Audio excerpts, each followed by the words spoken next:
Bonjour CrossFit Brest, mardi, l'entraînement du jour, Jumper Cable. On part sur un AMRAP de 18 minutes avec 15 shuttle run entre deux repères placés à 10 mètres l'un de l'autre, puis 12 power clean et enfin 9 push press. C'est un entraînement modérément long avec lequel on devrait pouvoir faire entre 4 tours et demi et 6 tours et demi. Et pour ça, vous allez choisir un poids modéré qui vous permet de faire au moins 12 power clean d'affilée quand vous êtes frais ou 10 push press. Nous commencerons par 30 secondes de mobilité sur les poignets, donc en position quadrupède, main à plat au sol, les doigts tournés vers soi, on envoie les fesses vers l'arrière. Puis nous continuerons avec les dorsaux, cette fois à plat ventre au sol, les coudes devant et resserrés, et on cherchera à envoyer les aisselles vers le sol. Nous continuerons ensuite sur les hanches, donc cette fois soit sur une boîte ou un banc ou alors au sol, en venant poser le genou et le pied à plat et en poussant les fesses en arrière. Puis nous terminerons par les mollets, 30 secondes par côté en posant la pointe de pied sur un mur, sur une boîte ou sur un poteau et en venant avancer le bassin vers l'avant. Nous continuerons avec l'échauffement, 2 tours de 1 minute de jumping jacks, puis 30 secondes de single leg bridge par côté et enfin 30 secondes de squat to stand. Puis nous passerons à l'échauffement spécifique, donc un tour avec un poids intermédiaire si vous en avez un, de 7 shuttle run, puis 5 dumbbell power cleans et 3 dumbbell push press. Puis un nouveau tour, cette fois avec le poids d'entraînement, à nouveau 7 shuttle run, 5 dumbbell power clean et 3 dumbbell push press.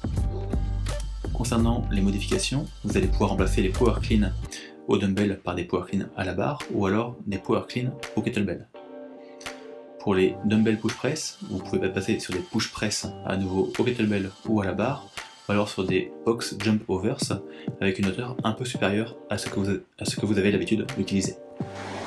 Concernant la stratégie, trouvez un rythme régulier dès le départ qui vous permette de maintenir un effort constant sur l'ensemble des 18 minutes. Vous pouvez pour cela vous aider du chronomètre. Si vous terminez le premier tour en 3 minutes et que vous maintenez le même rythme, vous devriez pouvoir faire à la fin 6 tours complets. Si vous maintenez 4 minutes par tour sur l'ensemble du AMRAP, vous devrez pouvoir terminer 4 tours et demi. Trouvez également une vitesse d'exécution et une stratégie pour breaker les power clean qui vous permettent de maintenir votre effort constant. Vous pouvez très bien les faire en 2 séries, donc 6 et 6, ou alors en 3 séries, 3 x 4, ou en 4 séries, 4 x 3. Vous pouvez également faire des singles rapides si vous préférez. Retenez-vous sur votre premier tour et pensez à regarder le chronomètre pour pouvoir ajuster votre allure en fonction. En after party, vous allez avoir un WOD gym, donc 4 time le plus vite possible, 27, 21, 15, 9 kettlebell swing, puis entre chaque tour, 15 mètres de handstand walk, donc de la marche sur les mains. Pour celles et ceux qui n'arrivent pas encore à marcher sur les mains, nous pouvons remplacer la marche par 3 wall walks, donc en départ en position de pompe, puis on monte les pieds sur le mur en poussant sur les bras, et on revient à chaque fois au sol à plat ventre.